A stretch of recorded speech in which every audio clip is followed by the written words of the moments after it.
If you're like me and you spent all your money on your sim racing rig, then you've got nothing left for the little details. These are my top 5 3D prints for my sim racing rig. Number 1 on the list today is going to be this sim racing LED flag display. Now if you haven't seen one of these before, basically all it is an 8x8 grid of LEDs that light up, and they can show you things like blue flags when you're being overtaken, yellow flags when there's dangers on track, and so on and so forth. And it has perfect SimHub integration, so basically as soon as you plug it in and get it set up, that's it. Now there is quite a few guides for this one online already, but I got my 8x8 LED grid from AliExpress and my Arduino Nano from AliExpress. You will obviously need some soldering skills, but it's one of the more simple projects that you could start out on. It's only 3 wires. So if you're interested in this file, you can find it on Printables if you type in Sim Racing 8x8, and then it's the first one there by mlamp.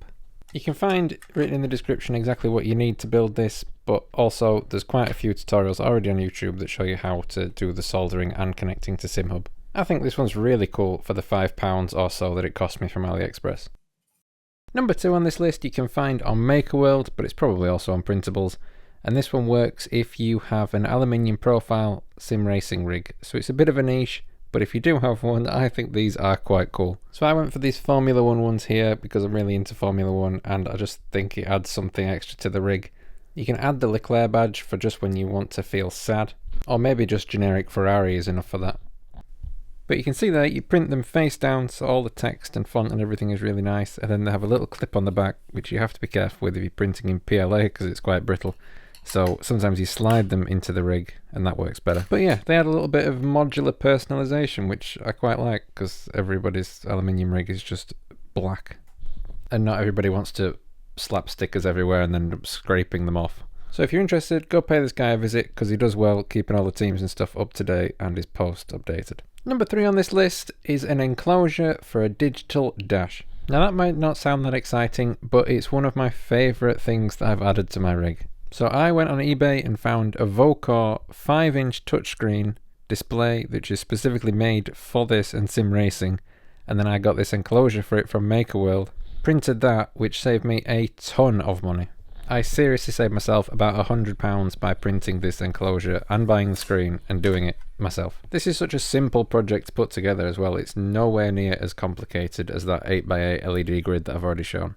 What's nice about the Decor screen is it already comes with all the controls connected and everything, so all you need to do is plug it in USB-C and it works flawlessly in SimHub. In SimHub there's an option for the Decor screen and it's just plug and play. I even 3D printed 2 screws just to mount it to my Fanatec base because I didn't have the screws at home. And it's still like this today because there is nothing more permanent than a temporary fix. But this is probably my favourite sim rig racing print that I've done so far because I think it actually makes you quicker. Being able to see more detailed information immediately, like lap times, revs and just gear position and stuff like that.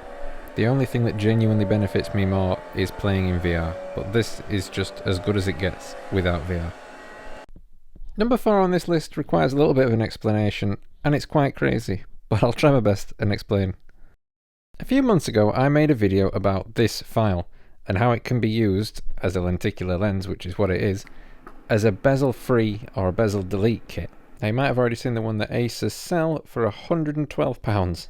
I obviously did not want to pay that, so I went onto Printables, found that file, and then I thought, well, let's see what it does. And as you can see, it provides a near perfect bezel removal. It needs some work, but it's pretty good.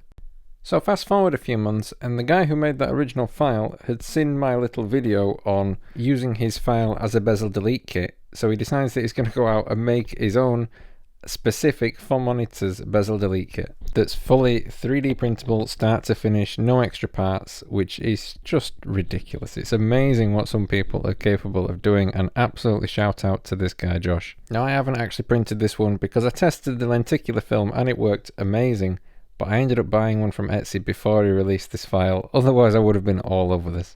The 5th and final thing you'll see on this list today is going to be the most convenient thing that I have probably. And not just convenient because it saves a bunch of money over other conventional mouse add-ons for aluminium rigs, but because it's genuinely a really good one and it's very sturdy. This one specifically suited my 2040 aluminium rig perfectly, but there are other options out there if you have, you know, an 80-20, 80-40. Have a look around. My cat obviously supervised the entire installation of the project. As you can see him there, recharging his solar batteries. He probably just misheard me say that it's something to do with the mouse, to be honest. In my opinion, you can't really go wrong with this print, and I love a good functional print. The more money I can save on editions like this is just the more money that I can spend on iRacing or other games I actually want to play.